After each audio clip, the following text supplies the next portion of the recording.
Graça e paz. Convido os amados irmãos a abrirem as suas Bíblias em Mateus capítulo 12.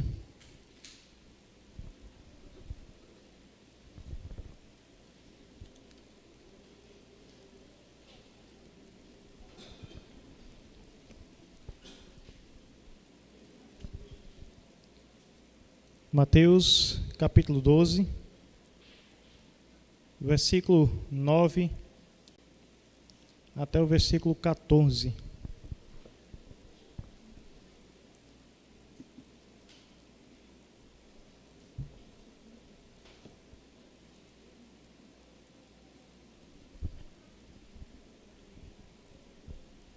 Assim nos diz a palavra de Deus. Tendo Jesus partido dali, entrou na sinagoga deles. Achava-se ali um homem que tinha uma das mãos ressequida. E eles, então, com o intuito de acusá-lo, perguntaram a Jesus: é lícito curar no sábado? Ao que lhes respondeu: qual dentre vós será o homem que, tendo uma ovelha, e no sábado esta cair numa cova, não fará todo o esforço tirando-a dali? Ora, quanto mais vale um homem que uma ovelha? Logo, é lícito aos sábados fazer o bem. Então disse ao homem: estende a mão. Estendeu-a, e ela ficou sã como a outra. Retirando-se, porém, os fariseus, conspiravam contra ele sobre como lhe tirariam a vida. Vamos orar. Senhor nosso Deus, ó Pai bendito, ó Deus soberano, te louvamos, Senhor, pela maravilha que o Senhor nos concede de podermos ter a Tua palavra em mãos, de poder observar os Teus ensinos, a Tua palavra que é tão doce para nós, que é luz para o nosso caminho, a Tua palavra que nos guia, nos mostra o caminho a Ti, que mostra qual é o nosso pecado, aquilo que não devemos fazer e o modo como devemos andar. Te agradecemos, Senhor, por essa doce palavra que nos dá esperança, que nos mostra a tão maravilhosa obra do Teu Filho Jesus e o reino que é demonstrado aqui, as Suas maravilhas que foi demonstrada diante de tantos olhos. Muitos por meio delas creram, contudo, alguns não creram, mas ainda assim, nós que temos a Tua palavra em mãos, podemos observar tantas maravilhas e assim termos a nossa esperança renovada, sabendo o que Cristo fazia, qual o propósito dos seus milagres e aquilo que Ele anunciava e que lição podemos tirar para as nossas vidas. Te agradecemos, ó Pai, por mais esse momento de estudo da Tua palavra. Te pedimos que o Senhor nos prepare agora, abra as nossas mentes para entender, para guardar a Tua palavra em nossos corações e que sejamos praticantes e não somente ouvintes, para a Tua honra e para a Tua glória. Essa é a nossa oração, em nome de Teu Filho Jesus. Amém. Meus irmãos, dando continuidade à nossa série de sermões sobre os ensinamentos dos milagres de Jesus. Então, nós temos aqui mais um milagre realizado por Cristo, e eu vejo aqui duas coisas que podemos aprender nesse milagre. Primeiro, qual é o significado dos milagres, não somente esse específico. Os milagres, eles apontam para aquele que tem autoridade, eles apontam para Cristo, eles apontam para o reino de Deus. E o segundo é um tema que várias e várias vezes ele é mencionado aqui nos evangelhos, que é o sábado, o dia do Senhor, que muitas vezes negligenciado e aqui interpretado de forma equivocada por meio dos fariseus. Então, nessa ocasião, Jesus usa esse milagre para trazer, então, uma lição. E vamos entender por partes. Primeiro, a gente fala muito de milagres, mas existem outras palavras que se referem a esses feitos de Jesus. Por exemplo, prodígios, ou como ele aparece no primeiro milagre de Jesus. Quando a gente vai lá para o Evangelho de João, depois que Jesus então transforma água em vinho, o evangelista João ele vai dizer o seguinte: e com esse deu Jesus início aos seus milagres, tem lá, prodígios, deu início aos seus sinais. Por que eu quero enfatizar isso? No Novo Testamento, se eu não errei nas minhas contagens, o Novo Testamento ele vai falar, ele vai citar prodígios 17 vezes. Milagres, ele vai se referir a milagres 18 vezes. Mas sinal, no Novo Testamento, a gente vai encontrar mais de 70 vezes essa menção de sinal. Só nos evangelhos, ele vai citar aí 47 vezes. Isso se eu não acabei pulando nenhum, mas fui lá pesquisar um por um. Então, mais 47 vezes é citado aí nos evangelhos a palavra sinal ou sinais, se referindo, na maioria das vezes, àquilo que Cristo fazia. Outras vezes que é mencionado os sinais, não se referem aos milagres de Jesus, mas o significado por trás é o mesmo. Então, o que quer dizer os sinais? Porque aqui é muito frequente o uso de sinais, aqui se referindo aos feitos de Jesus. Então, primeiro, o sinal, ele é sinal de alguma coisa. Por exemplo, você está vendo uma nuvem escura. Normalmente a gente olha e diz logo o quê? Olha, é sinal de que vai chover. O sinal, ele comunica algo que está por vir. É um termo muito usado no meio de vendas. Quem já teve contato com vendedores, vocês vão perceber que, vez ou outra, eles estão usando esse termo sinal. Fulano não fechou a compra, mas ele deu um sinal. O que é isso? É um valor de entrada que ele dá para confirmar ali que ele tem interesse em fazer aquele negócio. Então, dá um valor de entrada. Por exemplo, na compra de uma casa aí no valor de 250 mil. A pessoa então dá um valor de entrada. Aquilo é o sinal. Eu dei uma entrada de 50 mil. Isso comprova que eu tenho interesse em adquirir aquela casa, já dei um valor de garantia e agora vou parcelar os demais. Então, o sinal, ele vai trazer esse sentido também. Por isso que ele é tão frequentemente utilizado aqui nos evangelhos. João, por exemplo, vai usar os sinais como sendo uma prova de divina autoridade de Jesus. Isso mostra quem ele era, quão poderoso ele é. Esses sinais, eles traziam características, mesmo sendo realizados aqui no meio físico, mas eles comunicavam também algo espiritual. Por exemplo, quando Jesus multiplica os pães e peixes, ele mostra que aquilo apontava para algo mais. Então, na sequência, ele vai falar sobre ele ser o pão da vida. Comunica, é feito aqui no terreno, mas comunica algo na redenção, algo da obra de Cristo. Quando ele cura um cego, ele se mostra como sendo a luz do mundo, a luz do mundo. Quando ele ressuscita Lázaro, ele diz que ele é a ressurreição e a vida. Então, aqueles prodígios que eram realizados ali, diante de tantas pessoas, eles comunicavam que o reino de Deus é chegado. O reino que foi profetizado, em que eles tinham acesso a todas essas informações, aquilo que os profetas diziam sobre a vinda do reino de Deus, estava se cumprindo ali, e Jesus estava dando sinais. O reino não veio completo, ainda não está na sua forma plena, mas nós já tivemos provas desse reino de Deus.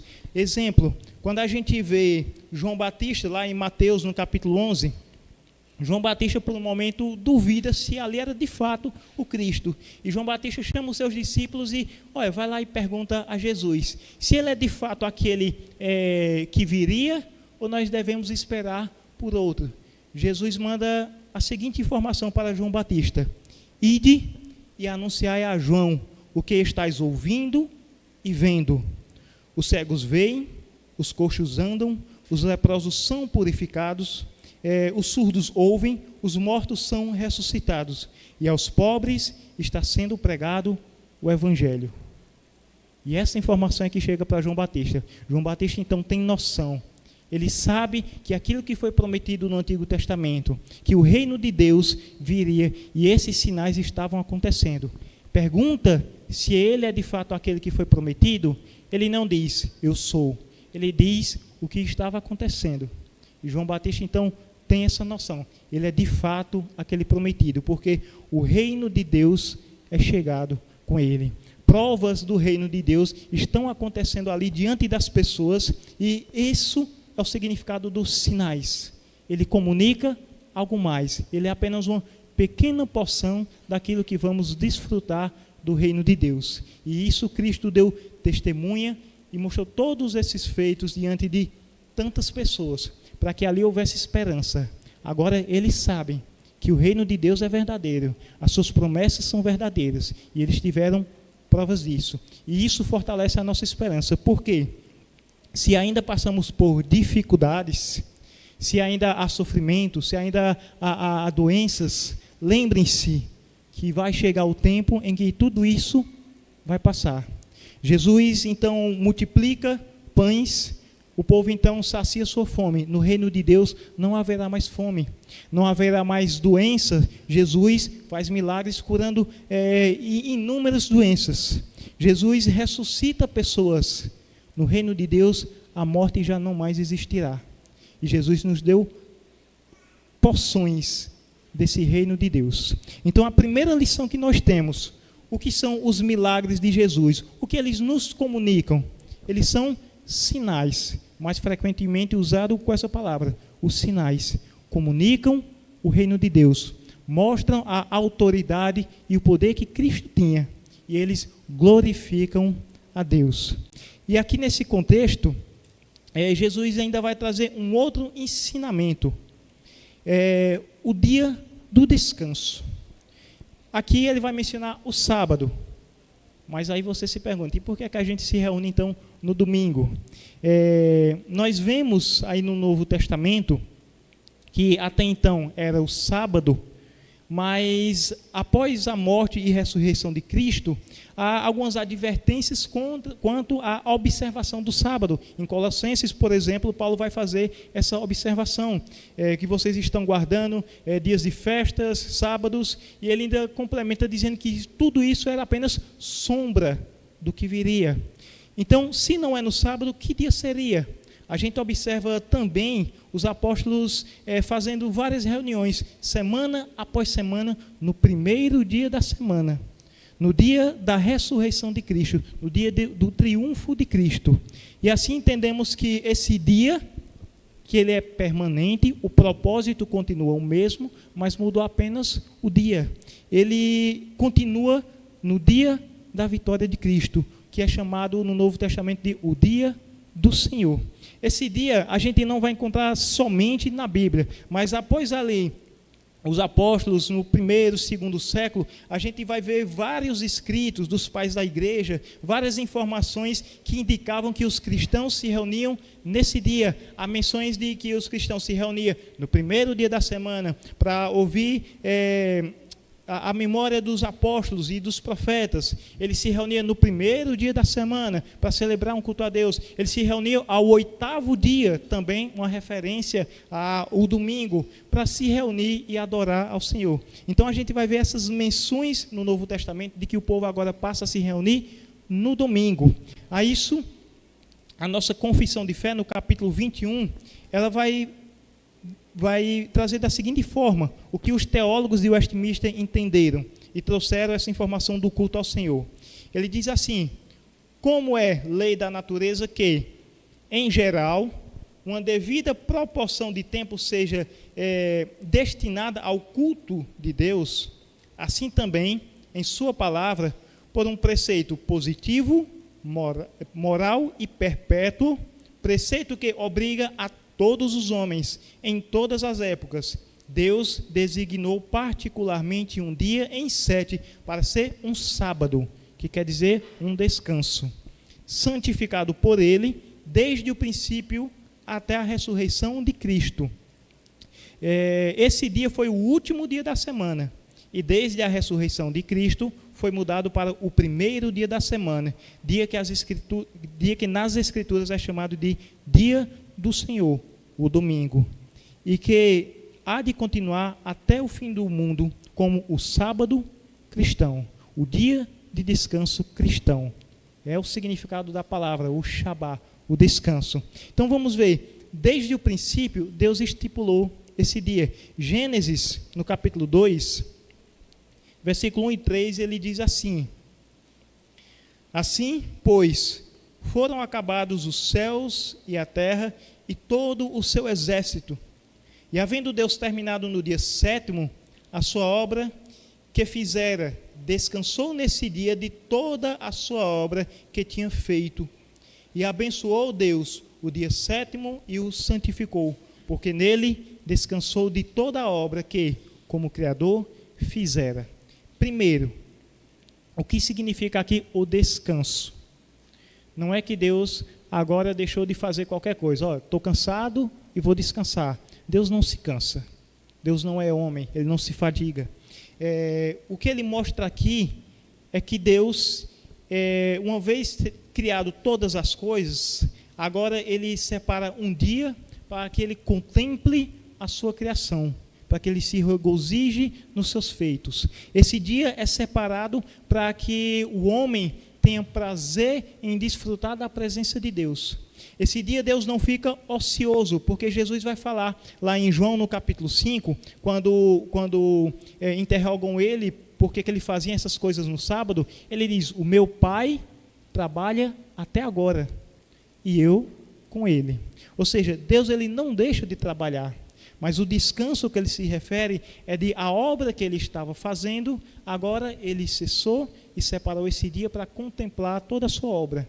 Deus ele não deixa de trabalhar, porque se Deus ele deixasse de zelar por nós, morreríamos. Se ele vira as costas para nós, simplesmente morremos, como os salmistas vão trazer esses detalhes. Ou seja, a cada instante, todos os dias, 24 horas por dia, Deus está sempre nos abençoando, sempre trazendo provisões para a sua criação. A todo instante Deus trabalha. Então o sentido que ele traz aqui é que Deus então descansou da sua obra que ele estava ali realizando e separa aquele dia para que ele então contemple tudo aquilo que ele fizera. E como ele disse, e ele viu que tudo isso era muito bom. Então Deus separa esse dia. Como Criador, nós devemos adorar esse Deus, como vamos ver no quarto mandamento, em Êxodo 20, versículo 8 e o versículo 11. Moisés vai dizer o seguinte: lembra-te do dia de sábado para o santificar. Então está aí o mandamento: lembre-te do dia de sábado, o dia do Senhor. E ele vai nos dar um motivo no versículo 11: porque em 6 dias fez o Senhor o céu e a terra, o mar e tudo que neles há, e ao 7º dia descansou. Por isso o Senhor abençoou o dia de sábado e o santificou. Primeira coisa, por que é que nós nos reunimos? Deus separou um dia e santificou esse dia para Ele. E Deus nos chama para nos reunir no seu dia, para o adorar. Primeiro porque Ele é Criador. A gente quando vai ler o Salmo 100, antes de louvarmos, foi Ele quem nos fez e dele somos. Por que é que nós devemos celebrar, nos regozijar na presença desse Deus? Porque Ele é Senhor de todas as coisas, porque Ele é Deus Todo-Poderoso e Deus Criador. Na repetição dos mandamentos, lá em Deuteronômio 5, versículo 12 e 15, ele vai dizer o seguinte: repete o mandamento: guarda o dia de sábado para o santificar, como te ordenou o Senhor teu Deus. No versículo 15, ele vai nos dar mais um motivo porque devemos guardar esse dia e nos alegrar nesse dia. E ele diz: porque te lembrarás que foste servo na terra do Egito e que o Senhor teu Deus te tirou dali com a mão poderosa e braço estendido, pelo que o Senhor teu Deus te ordenou que guardasse o dia de sábado. Qual é o outro motivo que nos reunimos para celebrar esse Deus? Porque Ele é Deus Salvador. Somos o seu povo e rebanho do seu pastoreio. Ele é o Deus Todo-Poderoso e Criador. mas Ele é também o Deus que nos resgata, o Deus que nos tirou da escravidão do pecado e nos trouxe para a sua maravilhosa luz. Quais os motivos que temos para celebrar esse Deus? Por quem Ele é e pelo que Ele faz, pelo que Ele fez na vida de cada um.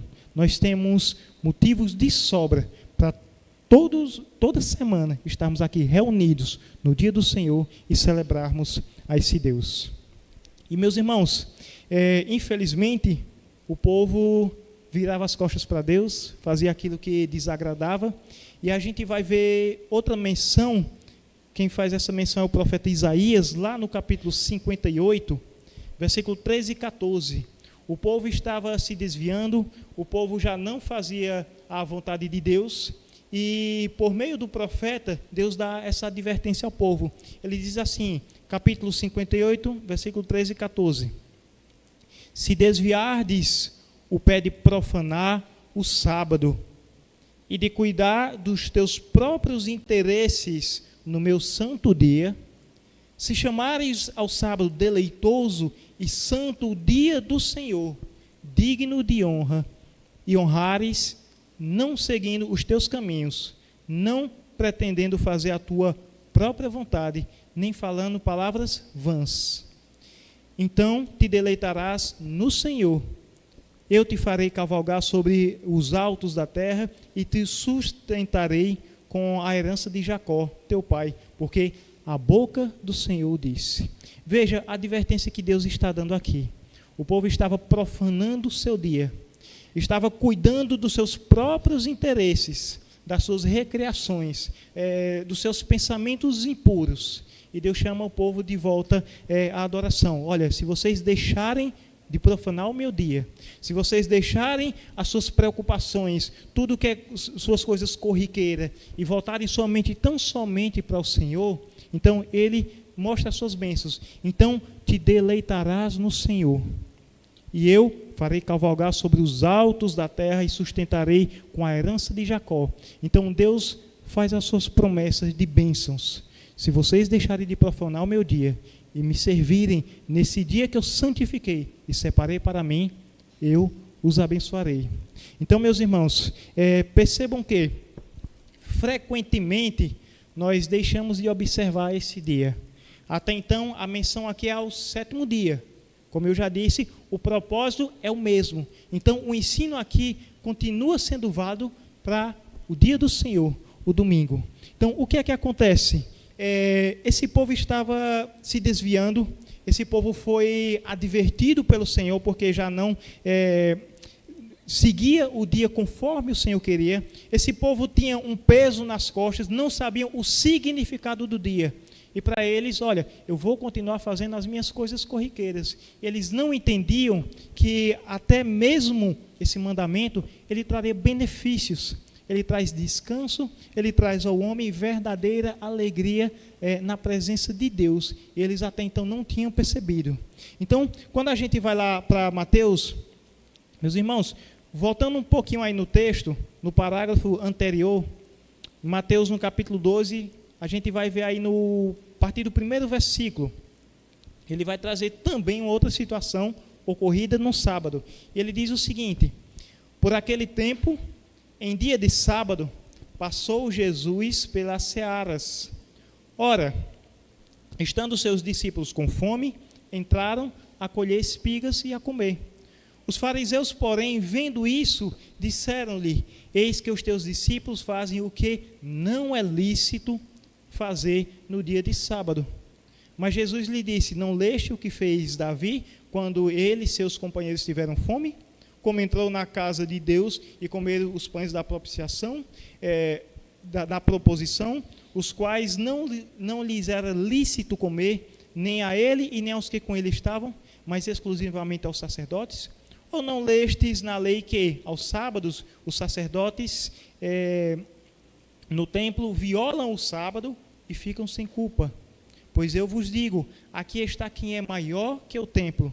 Mas se vós soubesseis o que significa misericórdia quero e não holocaustos, não teríeis condenado inocentes, porque o Filho do Homem é Senhor do sábado.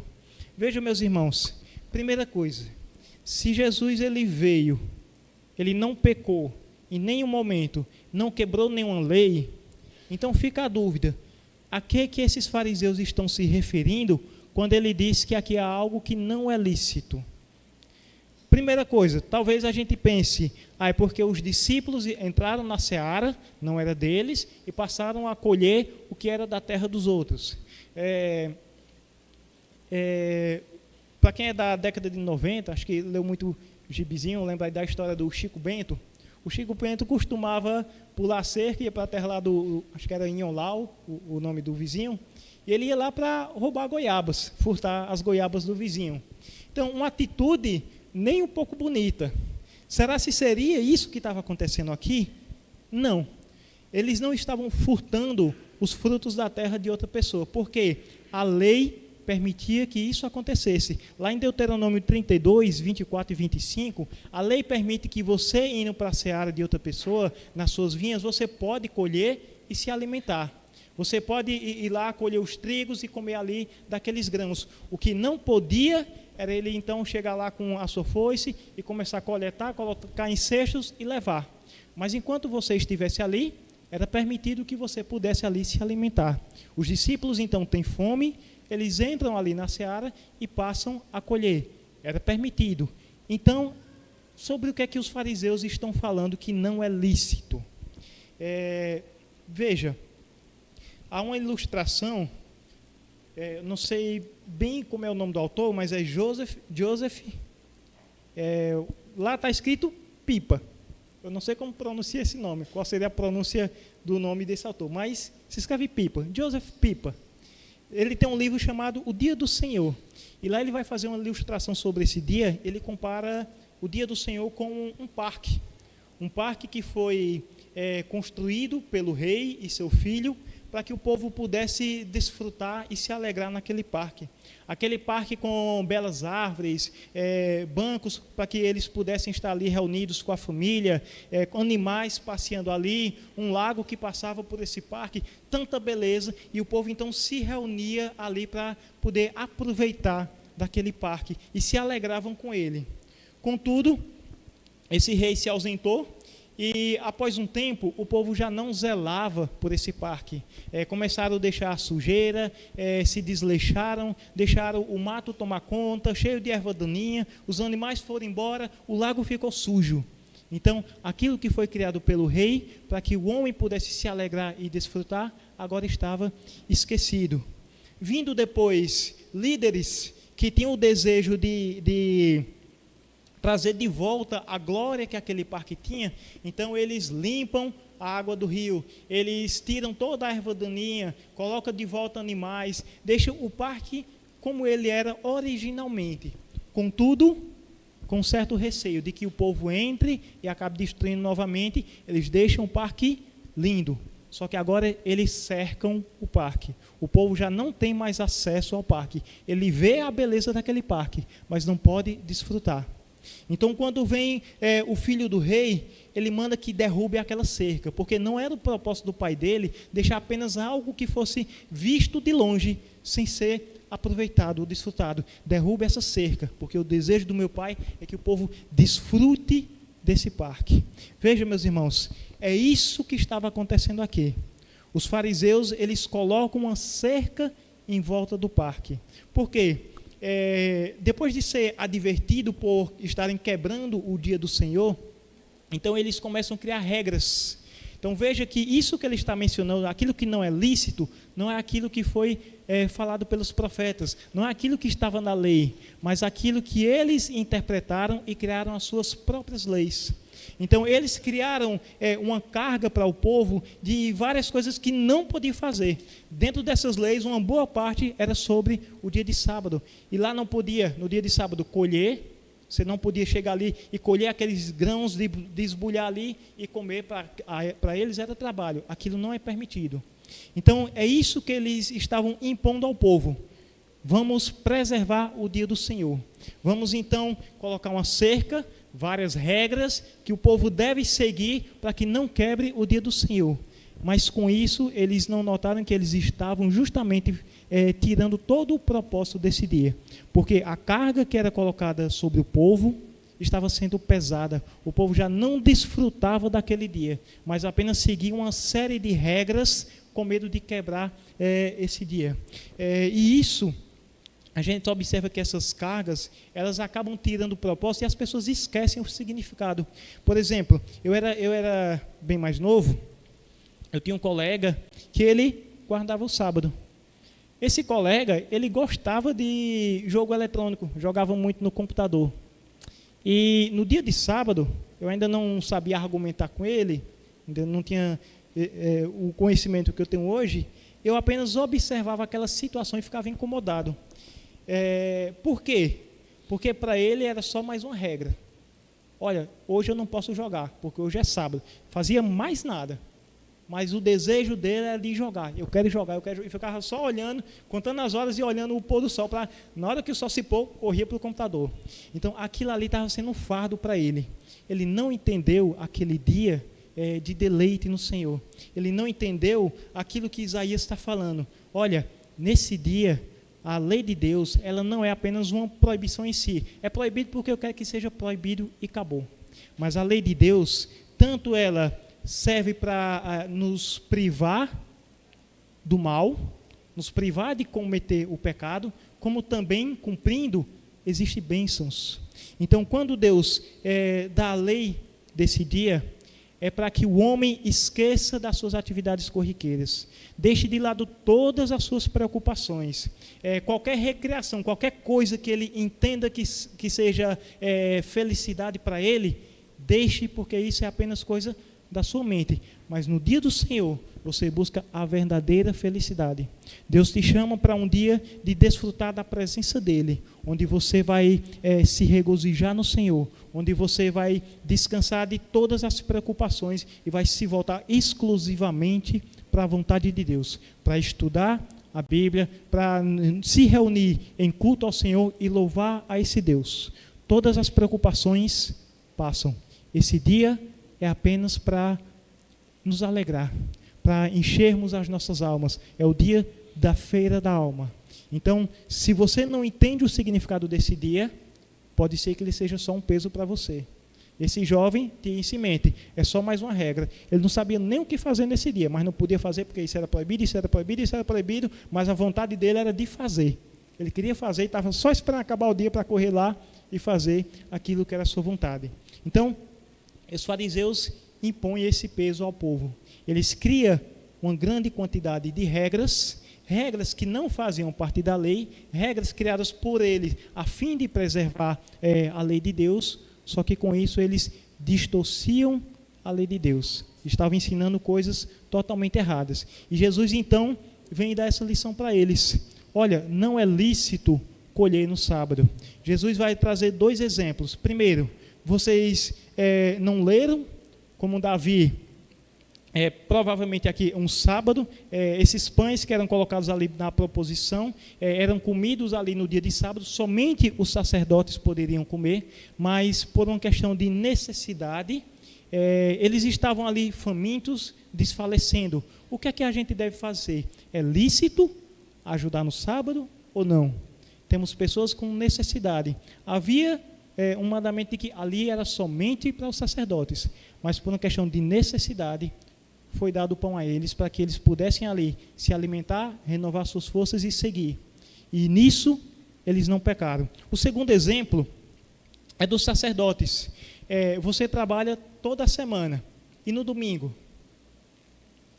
Algumas pessoas trabalham. Há alguns trabalhos que são lícitos, e outros não. Quais são os trabalhos lícitos? Ele deixa bem claro.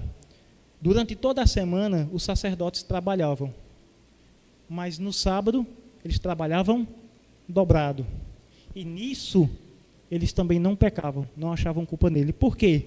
A gente vê o propósito de que para que aconteça o dia do Senhor, para que aconteça o culto, há trabalhos que devem ser realizados com esse propósito. Então, por exemplo, o pastor trabalha nesse dia? Trabalha.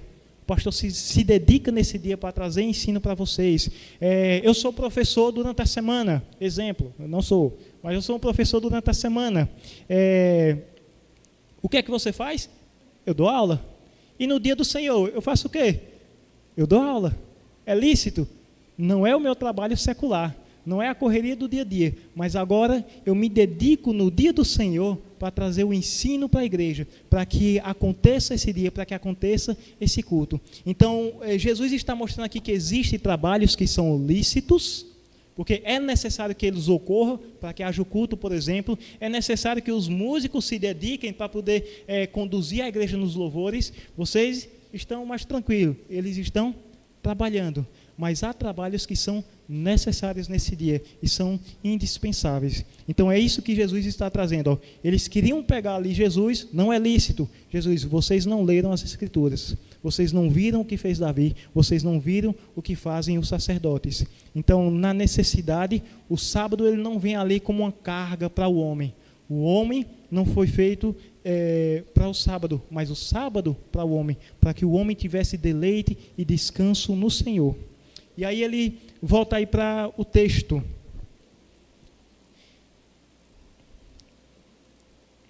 E aí nós vemos a revolta dos fariseus. Por quê? Eles colocaram essa carga, criaram as suas próprias interpretações, tiraram o propósito do dia, mas estava agora ali diante dele aquele que dava significado às leis de Deus, aquele que falava com autoridade. Por quê? Veja que frequentemente eles tinham uma interpretação errada. Até, às vezes, até quando acertavam, ainda assim, era muito vago. Por exemplo, quando eles vão trazer o ensino de que aquele que matar, ele também será passível de morte. Jesus vai dizer, eu porém vos digo, aquele que desejar o mal contra o irmão, que se irá contra o seu irmão, no seu coração já o matou. Eles não entenderam o mandamento. Eles pegaram simplesmente pelo que estava escrito, mas eles não entenderam a profundidade daquilo. Aquele que vai falar sobre o adultério, Jesus vai dizer o seguinte, se você pelo menos olhar uma mulher com pensamento impuro, você já adulterou. Você não praticou o ato, mas você já viu, você cobiçou a mulher do próximo, você já planejou toda aquela situação, na sua mente, no seu coração, você já adulterou.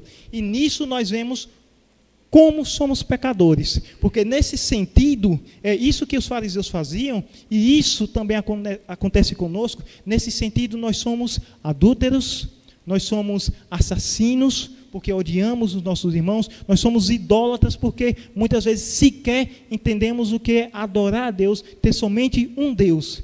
E muitas vezes nós estamos pecando, quebrando cada um dos mandamentos. Mas estava ali diante deles, aquele que tinha autoridade, que falava com autoridade e poder, trazendo o significado daquilo que eles não entenderam. Qual era a atitude deles então? Olha, está aqui diante de nós, aquele que tem poder para fazer tais milagres. Quem é esse que faz tantos prodígios, tantos sinais que nenhum homem pode fazer? Quem é esse que chega com autoridade, expulsa demônios? Quem é esse que traz um ensino tão profundo da lei? Quem é esse que faz essas coisas? Só pode ser de Deus. Era essa a atitude deles?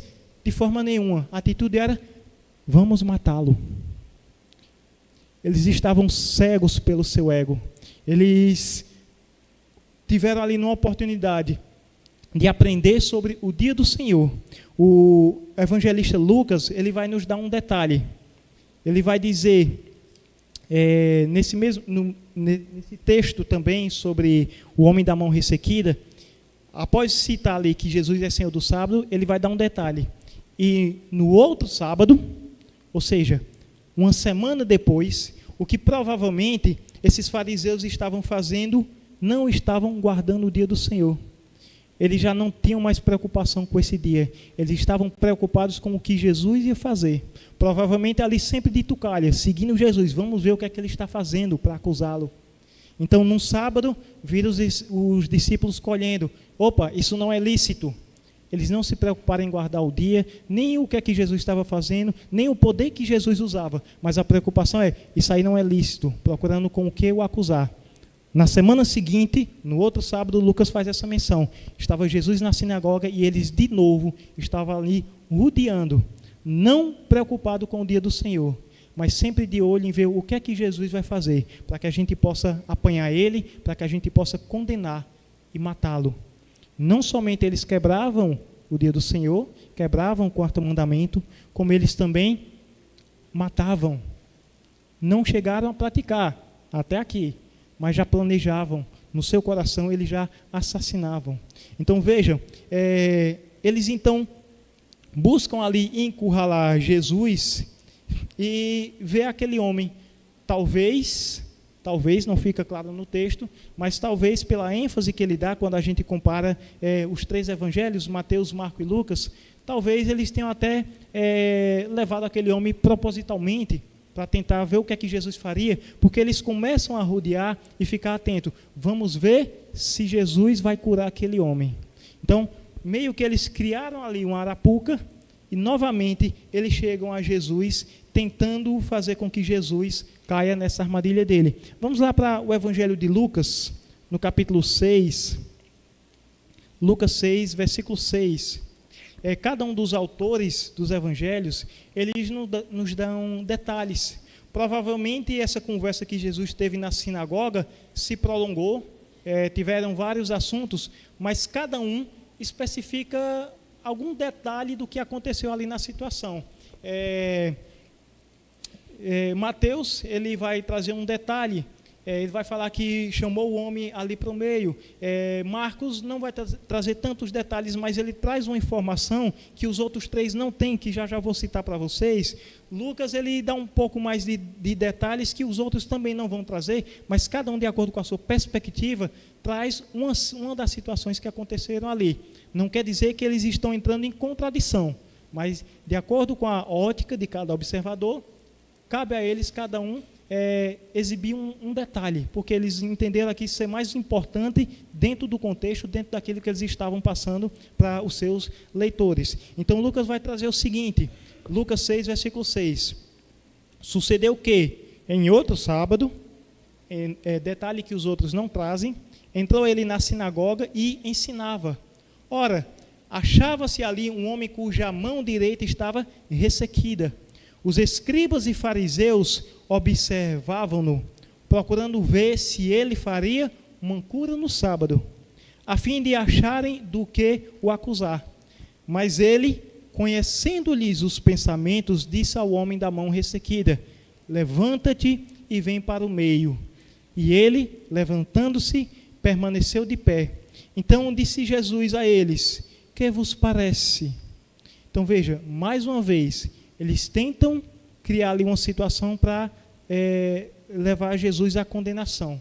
Mais uma vez, Jesus pega eles pela consciência e algo que eles não entenderam da lei de Deus. E Jesus vai dizer: que vos parece? É lícito no sábado fazer o bem ou fazer o mal? Salvar a vida ou deixá-la perecer? Esses homens ficaram revoltados. Lucas vai dizer aí no versículo 11 que eles se encheram de furor. Por quê? Porque eles sabiam que estavam errados. Eles não podiam dizer que poderia deixar fazer o mal. Não poderiam dizer que era lícito deixar perecer. Eles estariam em contradição. Eles estariam indo contra o ensino da palavra de Deus. Mas eles também não afirmaram que é lícito fazer o bem. Eles não afirmaram que é lícito salvar, porque nisso eles colocavam em xeque a sua ação. Nisso caía por terra mais uma vez ali aquilo que eles estavam tentando fazer. Eles ficam então calados, rilhando os dentes, morrendo de raiva, porque mais uma vez Jesus tira toda aquela autoridade que eles tinham diante do povo, a popularidade que eles tinham, e mais uma vez eles se encontram ali enganados. Eles estavam enganados enquanto a sua interpretação. E eles têm raiva porque Jesus trouxe o verdadeiro significado daquilo que estava acontecendo. Assim aconteceu também com Estevão. Eles estavam com raiva de Estevão. Eles não suportavam ouvir a verdade.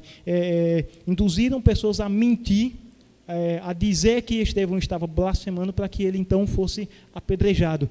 Não suportavam ouvir a verdade. Isso é o ego do homem. Poderia reconhecer, de fato, isso que ele está falando é verdadeiro. Mas não, prefiro o meu status, o meu ego, a minha interpretação, do que admitir que eu estava errado e que esse ensino é verdadeiro. Olha um detalhe que Marcos vai trazer. que também não tem nos outros. Marcos, ele vai dizer aí no versículo 6 do capítulo 3, ele diz: retirando-se os fariseus, conspiravam logo com os herodianos contra ele, em como lhe tirariam a vida. Quem são os herodianos? Homens políticos, seguidores ali da família de Herodes. Homens que não se davam muito bem com o povo. Os fariseus, tendo o status de homens zelosos pela lei, agora se juntam com aqueles que não estavam preocupados com isso, que tinham mais uma visão política. Para ambos, era difícil estar vendo ali a situação de Jesus, porque cada vez mais ele estava popular. Poderia ser que criasse ali alguma revolta política, tirasse o status dos fariseus, e eles estavam preocupados com isso. Eles não queriam. Então os fariseus se juntam com esses homens, os herodianos, aqueles que eram conhecidos como sendo zelosos, que buscavam a santidade, estavam enganados. Apenas tinham essa aparência, se juntando com aquilo que era profano, para poder então tirar a vida de Jesus. Então perceba até onde vai o ego do homem e a sua raiva por não reconhecer a verdade. Então, meus irmãos, Jesus ele vai trazer esses dois ensinos. Primeiro, o que nos comunicam os milagres, os sinais. É uma porcentagem, uma pequena fração do reino de Deus. Então isso nos dá esperança, porque sabemos que o reino de Deus é verdadeiro. Sabemos tudo aquilo que vamos vivenciar e Cristo já nos deu prova disso. Segundo, o dia do Senhor, o zelo por esse dia deve ser vivido assim como Deus nos ordenou. Um dia de descanso, um dia de deleite na sua presença. Por que isso também nos enche de esperança? Porque isso também é uma pequena porção daquilo que nós vamos vivenciar na eternidade. Pois semana após semana, esse ajuntamento solene que nós temos, essa comunhão com os santos, isso é o que teremos na eternidade. Então, Deus nos dá prova disso. Ele nos chama para que possamos desfrutar da sua presença, em alegria e comunhão com os nossos irmãos, semana após semana, até que chegue aquele dia em que estaremos todos juntos, agora na presença de Deus, glorificando, santificando a esse Deus e desfrutando de todas as suas bênçãos por toda a eternidade. Então, por último, ficam algumas dúvidas. Veja que eu disse que existem trabalhos que são lícitos, outros não são. Por exemplo, aqui no símbolo de fé, a gente vai ver que devemos deixar de lado as nossas recreações, as nossas atividades da semana, as preocupações. Mas, e se eu for um médico? Eu posso exercer a medicina no dia de domingo? O ensinamento de Cristo é esse. É lícito salvar uma vida no sábado ou deixá-la perecer? Qual é a função do médico? Imagina uma pessoa que acabou de ter um ataque cardíaco. Cada segundo ali está contando. Ele deve agir. Ele está trabalhando, fazendo a sua função. Está. É lícito. Ele está fazendo o bem no dia do Senhor. E é lícito. Mas a gente não deve levar algumas coisas como regra. Por exemplo, eu não posso dizer algumas profissões são exceção. Não são. Eu citei a medicina, mas, por exemplo, e se minha área da medicina for algum procedimento estético?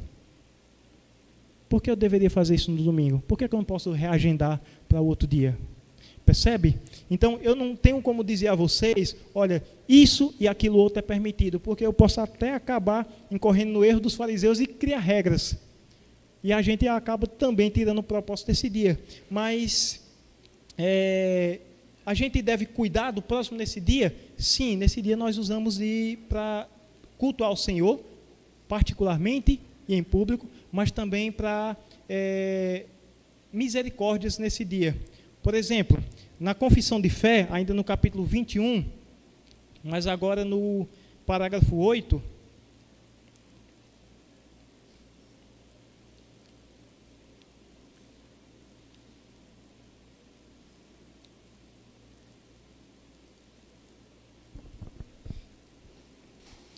ele vai dizer assim: este sábado, o entendimento que esses teólogos chegaram das Escrituras, e esse símbolo de fé que nós adotamos como sendo doutrina da Igreja Presbiteriana. O entendimento é esse. Esse sábado é santificado ao Senhor quando os homens, tendo devidamente preparado os seus corações e de antemão ordenado os seus negócios comuns, não só guardam durante todo o dia um santo descanso das suas obras, palavras e pensamentos a respeito de seus empregos seculares e das suas recreações, mas também ocupam todo o tempo em exercícios públicos, particulares, de culto e nos deveres de necessidade e misericórdia. Por que ele cita isso? Porque Jesus deixa bem claro, é lícito fazer o bem. Veja que na lei dos fariseus, nessas interpretações que eles criaram, para eles valia muito mais salvar um animal, por isso que Jesus traz isso. Porque pesa no bolso deles, se você tem um animal que cai numa cova, opa, é sábado, eu vou lá tirar. Mas se fosse uma pessoa, não pode. Você está ferindo o dia do Senhor. Então, o que é que vale mais, um animal ou a vida de uma pessoa? O homem caiu lá numa cova, não, mas hoje ainda é sábado, está quase na hora do pôr do sol, vamos deixar para a virada do dia, a gente vai lá tirar ele. Não. Necessidade. Cuidado com o próximo. Veja que nós não podemos usar isso como regra na nossa vida. Por quê? Alguns vão fazer o seguinte, por uma questão de necessidade, eu não estaria hoje cultuando, mas fui socorrer alguém que estava precisando, porque estava correndo risco de vida. É uma questão de necessidade, é lícito. Agora, o que não convém, imagine o seguinte, eu estou com meu primo, ele quer ir ao jogo de futebol no estádio, mas é perigoso ele ir sozinho, então eu vou com ele. Será que essa é a mesma questão de necessidade e cuidado para com o próximo? Então veja, observe o que de fato é uma necessidade e cuidado para o próximo. É lícito fazer o bem? Por quê? Algumas lições para a gente tomar. Eu não vou dizer o que é que deve ou não fazer, mas eu vou deixar algumas perguntas para que vocês reflitam sobre. Então, nesse dia, aquilo que você vai fazer está de acordo com o propósito do dia do Senhor? É para a adoração de Deus? É para socorro de uma vida? Ou em propósito do Evangelho, ainda que a sua função traga esse propósito de evangelizar?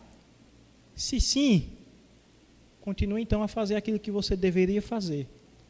São exceções. Mas se não se encaixa com o propósito do dia, pare, pense no que é que você está fazendo, se você está ferindo ou não o dia do Senhor.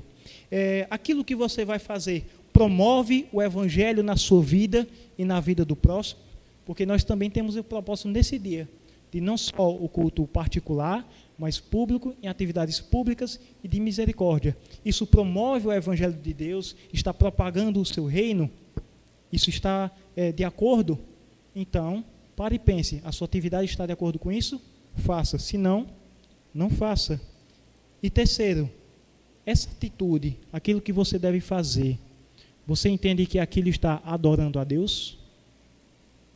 Então vejam, meus irmãos, não posso criar regras, dizer o que deve e o que não deve, mas eu devo apelar para a consciência de vocês. Esse dia que o Senhor nos chama, um dia santo, para adoração ao Senhor, para esquecermos de todas as nossas preocupações e nos deleitar na sua presença. Vale nesse dia eu fazer qualquer outra coisa? Coloque essas perguntas na mente. É válido? É lícito? Estou ferindo o propósito? Estou adorando a Deus? Parem e pensem nisso. Então veja, é algo que muitas vezes nós deixamos de lado. O dia do Senhor. E esquecemos o propósito dele. Aquilo que ele nos comunica na eternidade. O descanso em Deus. Estar na eternidade com os nossos irmãos. Encontrar aqueles irmãos que já foram. E juntos, como um só povo, glorificando a Deus por toda a eternidade. E também o que nos comunicam os sinais. É uma pequena porção daquilo que vamos ter. Comunica o reino de Deus. Uma pequena parte nós já provamos do reino de Deus. E isso nos enche de esperança, pois se já recebemos uma parte, sabemos que ele é verdadeiro e devemos esperar por ele. Então, meus irmãos, pensemos nisso.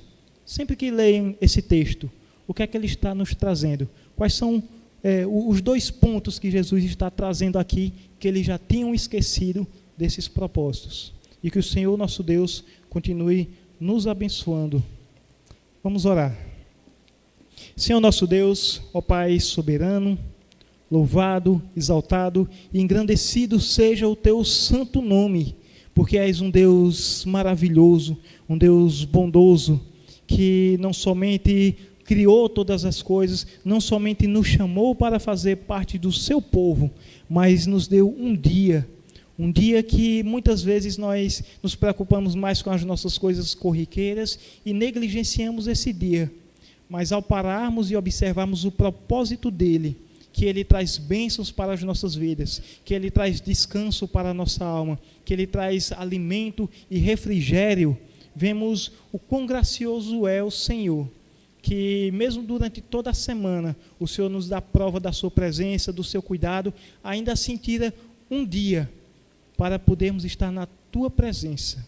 Te agradecemos, Senhor, porque o Senhor mostrou os seus milagres, os seus sinais e nos deu prova do seu reino, pois como cidadãos dos céus, cidadãos desse reino, nos alegramos em saber que aquilo que nos espera é verdadeiro, independente daquilo que venhamos passar aqui nessa terra, frustrações, doenças, perseguição, mas sabemos que isso aqui apenas é passageiro, é corruptível, mas o teu reino, ele permanece para todo o sempre. E por isso te louvamos, ó Pai, por mais esse ensino, por mais essa lição que o Senhor nos traz. Muito obrigado, Senhor, pelo ensino da tua palavra, pelas tuas bênçãos derramadas em nossas vidas. Essa é a nossa oração, em nome de teu Filho Jesus. Amém.